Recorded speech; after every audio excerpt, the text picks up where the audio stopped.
So, thinking a lot, which is basically one major issue, one major challenge. Next, not being able to commit because you need the lollipop by the end of the day. You want the comfort. So, your mom calls, you'll run. You know that you have that cushion at home. You know that you don't have to slog it off, etc. Whatever it is, that is for you to fucking figure out. But not being able to commit. And then, third is the judgment.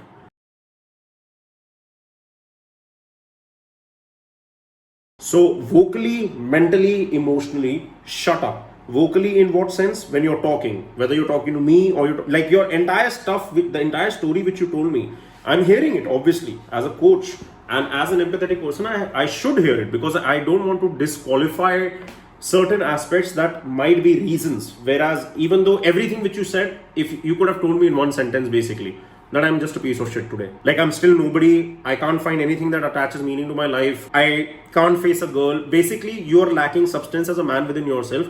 You know that. But the way you exhibit it or communicate it, whether it was with the family or with me, is through these multiple phases. Whether it's the phase of a relationship, whether it's the phase of reading and podcasting and journaling and all that. It's all crap ultimately, right? None of that is turning out to be substantial. Why? Coming back to your challenges, your problems, which are thinking a lot, not being able to commit, and third, introspection and judgment, when your thinking itself is flawed in the first place. So stop judging yourself, stop thinking so much. So when I say learning to shut up, I said vocally, mentally, emotionally. Mentally shutting up is very important because you chatter a lot, and the amount you chatter physically, I can't even dream how much you must be chattering mentally, dude. I think your energy is unlimited, but your energy is so misguided and lost all over the place that it's like, if you even will ever get a heartache, you will probably come within 30 seconds, because that's how less control over your own power as a man you have today. So learning to shut up is something which is incredibly important, because when you are someone who doesn't know anything, is not worth anything, why are you trying to prove your worth? Why are you telling me that you started podcasting because I didn't want to waste my time in life? I don't want you to tell me, dude. I want your work to reach me one day. I want to come to know that there was a guy from Pune chapter who today has a podcast, and fuck, it has these many people who are listeners.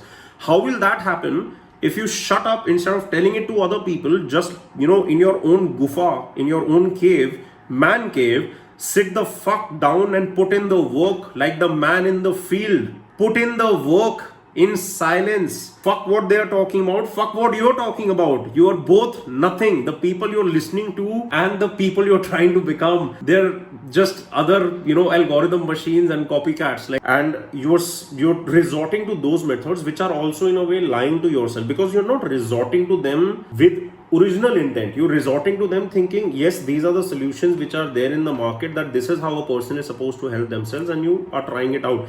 Now, I'm not saying all of this is bad, but I know when you do it, you never do it because it comes from you within, because you don't know who you are within. And it's not your fault, you're young. You have time to discover that. But having the time doesn't mean that you postpone taking the steps towards that process to as late as possible.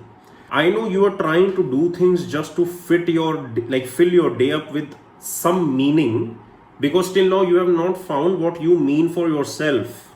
I know the meaning of who I am now.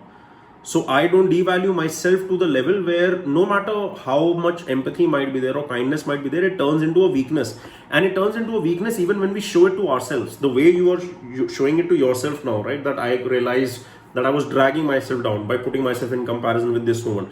What did you do? You cut off the woman. Maybe that woman is a reflection, an honest reflection of who you are, which is nothing today. And it was through that reflection that you were coming to know this and gaining that self-awareness. But the moment things become uncomfortable for you, you leave them. So anyway, let's come to what exactly might also be the practical steps that will help you out a lot.